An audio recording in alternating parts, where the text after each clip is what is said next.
સ્વાગત છે મિત્રો તમારું આજે એક નવા બ્લોગમાં. આજે આપણે જઈશું પ્રાઇમાર્કમાં. મારે થોડુંક શોપિંગ કરવું છે તો તમને પણ સાથે લઈ જાઉં છું.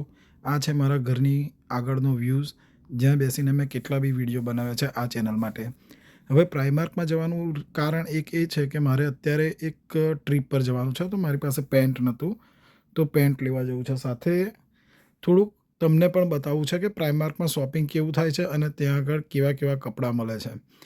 જનરલી અહીંયા લંડનથી જેટલા બી ઇન્ડિયા આવે છે ને, તો પોતાના સ્નેહી સ્વજનને, પોતાના મિત્રો માટે જે કપડાં આપવામાં લાવે છે, તે મોટે ભાગે પ્રાઇમાર્કમાંથી જ લાવે છે.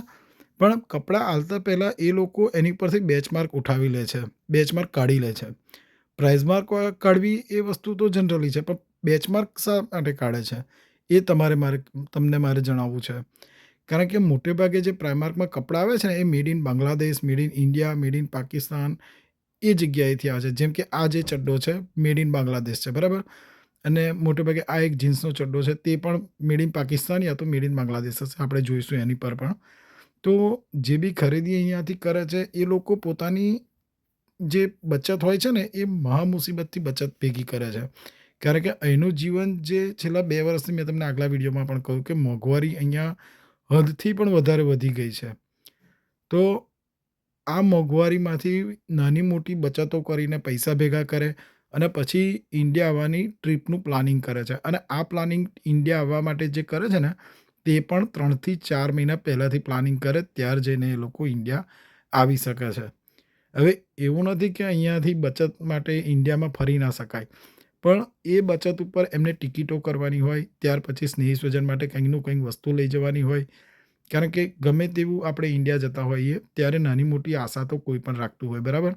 તો એવી આશા રાખવી ખોટી નથી, પણ અહીંયાથી જ્યારે લોકો એમની માટે વસ્તુ લઈ જાય છે, તો ત્યાંના લોકો અમુક વાર એવું વિચારે છે કે આ તો મેડ ઇન ઇન્ડિયા છે, મેડ ઇન બાંગ્લાદેશ છે, તો અહીંયા ઇન્ડિયામાંથી જ ખરીદીને વસ્તુ અમને આપી હશે.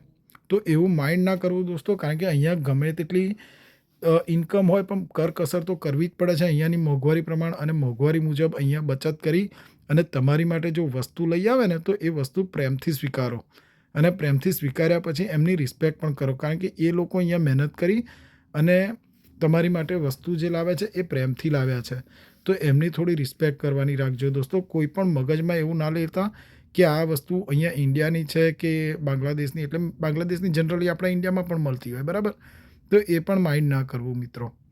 કારણ કે જે કંઈ પણ વસ્તુ લાવે છે ને, એ ખરેખર એમના પ્રેમથી તમને આપવા માટે લાવે છે.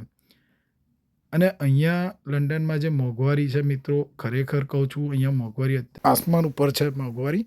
તો ગમે તેમ કરીને બચત કરે છે અને બચત કરીને તમારી માટે લાવે છે. તો આ વિડીયોમાં મારે આ જણાવવું હતું, એટલે પ્રાઇમાર્કમાં થોડીક શોપિંગ કરવી. આ પ્રાઇમાર્ક જે છે એ વેમ્બલીનો છે ને, ઘણો મોટો છે. અહીંયા જેન્ટ્સ, લેડીઝ કપડાં બી મળી રહે છે, jacket, boot, winter wear, summer wear અને રેઇનિંગ વેર તો અહીંયા ઓલ ટાઈમ મળતા જ હોય. કારણ કે લંડનનું વેધર એકદમ ડમ્પ છે, તો એની માટે જે રેઇન પ્રૂફ હોય છે જેકેટ્સ ને એ બધું, એ તો અહીંયા મળતું જ હોય છે. સાથે થોડા ઘણાક ફૂટવેર, મતલબ કે ચંપલ, બૂટ ને એ બધું મળે છે. સાથે નાના નાના છોકરાઓના કપડાં ખૂબ જ સારા એવા મળે છે. હું પણ મારા ફેમિલી માટે મેં અહીંયાથી જ શોપિંગ થોડું ઘણું કર્યું હતું અને મેં મોકલ્યું છે ત્યાં પણ. તો અહીંયા લેડીઝ માટે પર્સ છે, ચપ્પલ છે, નાના છોકરાઓના કપડાં છે, એ ઘણું એવું સારું મળી રહે છે. તો તમે એકવાર ટ્રાય કરજો. કપડાં સારા ક્વોલિટીના છે. જેમ કે આજે હાઈ બ્રાન્ડના કપડાં લેવા એના કરતાં પ્રાઇમાર્કના કપડાં લઈ 4-5 મહિના તો આરામથી ચાલે છે અને એ કપડાં પહેરવા પણ સારા છે. તેથી તમારી બચત થાય છે. આજે મેં પ્રાઇમાર્કમાંથી શોપિંગ કર્યું. 18 પાઉન્ડનું છે. એક પેન્ટ લાવ્યો તો જે પેન્ટ મેં પહેર્યું છે તે ટ્રાયલ કરવા માટે. તો પેન્ટ કેવું લાગ્યું એ ચોક્કસ મને કોમેન્ટ કરીને જણાવજો દોસ્તો. મળીએ છીએ નેક્સ્ટ વિડીયોમાં.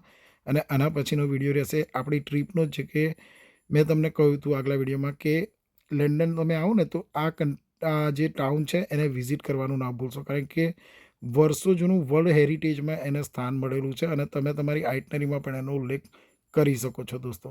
આ છે મારી બાલ્કનીનો વ્યૂઝ. સાથે મિત્રો, જો વિડીયોની માહિતી જો સાચી જ લાગી હોય અને ખરેખર તમને આનંદ થયો હોય તો વિડીયોને લાઇક અને ચેનલને સબસ્ક્રાઈબ કરવાનું ભૂલશો નહીં. અને કોમેન્ટ ખાસ કરજો દોસ્તો કે વિડીયો કેવો લાગ્યો.